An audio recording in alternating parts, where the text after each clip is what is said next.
हम लोग जानना चाहते हैं, ये देश जानना चाहता है वैतीकरण क्या है। ये देश जानना चाहता है।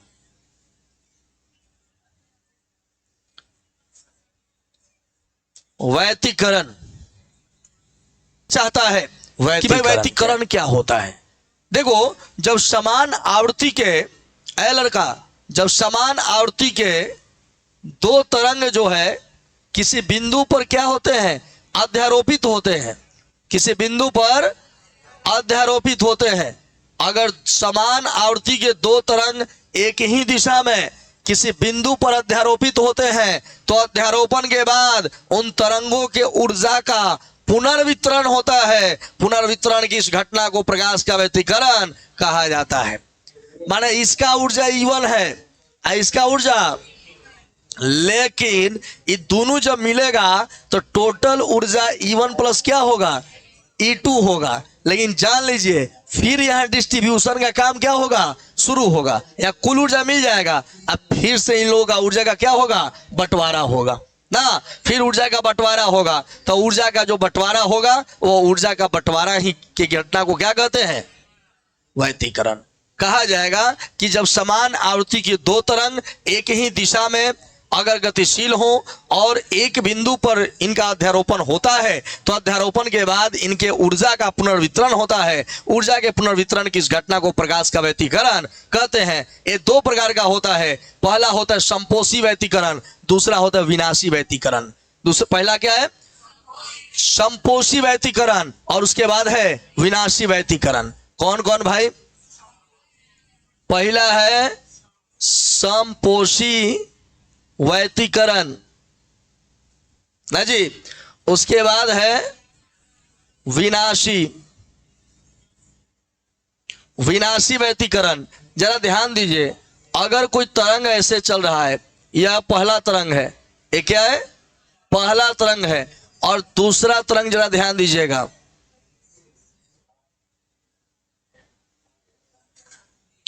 एक यह फिगर मैं बना रहा हूं और एक दूसरा फिगर आप देखिए, नाम S1,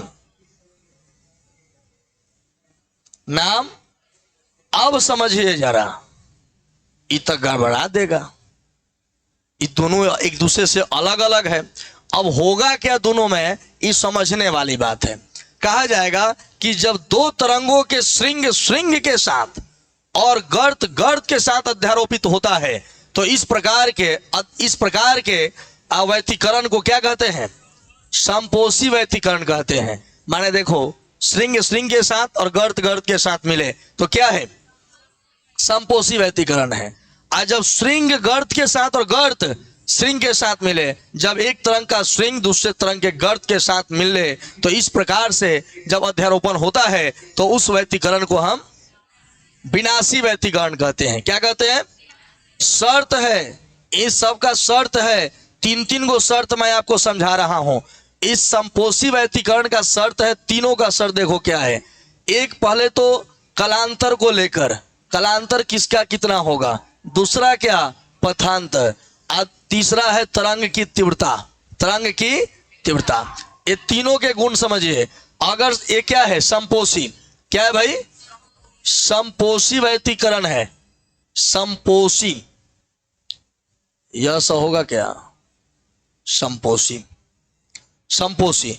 और ये क्या है, विनाशी। अब जरा देखिए, इसमें पथांतर कितना होगा, इसमें कलांतर का मान होगा 2n पाई। क्या होगा भाई, इसका पथांतर होगा लेमडा x बराबर n लेमडा। क्या होगा, लेमडा x बराबर n लेमडा। और तीव्रता अधिकतम होगा, तीव्रता क्या होगा, अधिकतम होगा। दूसरा विनाशी में क्या होगा, पथांतर डेल्टा x बराबर 2n-1 लेमडा बाई 2 होगा। पथांतर की बात करें 2n-1 पाई होगा। इसका जो होगा वह क्या होगा, न्यूनतम होगा। कुल मिलाकर मैं यह बात समझाना चाहता हूं, तीन कंडीशन संपोषी व्यतिकरण में क्या होता है, संपोषी व्यतिकरण में कलांतर पाई का समपूर्णांक गुणज होता है। क्या होता है, जबकि विनाशी में क्या होता है, पाई का विषम पूर्णांक गुणज होता है। क्या होता है? विषम पूर्णांक गुणज। अगर ऐसे रहे, पूछा जाएगा कि दो अगर सदिश दो का माने तरंगों का अध्यारोपण हो रहा है तो बताना है कि इसमें कौन सा व्यतिकरण होगा यदि कलांतर का मान 3 पाई हो। क्या होगा? विनाशी। क्या होगा? विनाशी। क्योंकि अगर पाई के बगल में विषम आ जाए तो विनाशी। ब से विनाशी है, ब से विषम, और स से सम, और स से समपोषी ना हो जाएगा। तो अगर सम रहे तो समपोषी, या विषम रहे तो विषमपोषी। 5 पाई अगर कलांतर रहे तो क्या होगा? विनाशी होगा ना। अगर 7 पाई रहे तो विनाशी। 7 क्या है? विषम। विषम होगा तो क्या होगा? सम में कहा जाए कि अगर 4 पाई रहेगा तो अगर कलांतर, अगर दोनों के बीच का एंगल जो है अगर वह सम होगा, अगर पाई का सम पूर्णांक गुणज होगा तो क्या होगा? समपोषी। अगर विषम पूर्णांक गुणज होगा तो विनाशी हो जाएगा। और कलांतर, इसका जो पथांतर होगा वह n लैम्डा क्या होगा? जहां n का मान 0 शुरू होगा, 0 1 2 3 4 5 6 7 8 डैश डैश। लेकिन इसमें क्या होगा कि 2n-1 लैम्डा बाई 2, एक बैठाओगे तो लैम्डा बाई 2 हो जाएगा, 3 लैम्डा बाई 2 हो जाएगा, 5 लैम्डा बाई 2 हो जाएगा। इसमें भी विषम रहेगा बगल में, इसमें सम या विषम दोनों रह सकता है। इसमें बटा में 2 रहेगा, यानी इसमें बटा उटा में नहीं रहेगा। बटा में रहेगा तो क्या है? विनाशी। वह जैसे 3 पाई बाई 2 के रूप में हो सकता है। जैसे यहां बैठा दिए 2 तो 2 दूना 4 है, 4 में से गया तो 3, तो 3 पाई बटा 3 लैम्डा बटा 2 तो क्या हो गया? विनाशी। तो लैम्डा बाई 2 के रूप में रहेगा तो क्या है? विनाशी। और लैम्डा के रूप में रहेगा 1 lambda 2 lambda 3 lambda 4 lambda 5 lambda तो क्या होगा? समपोषी।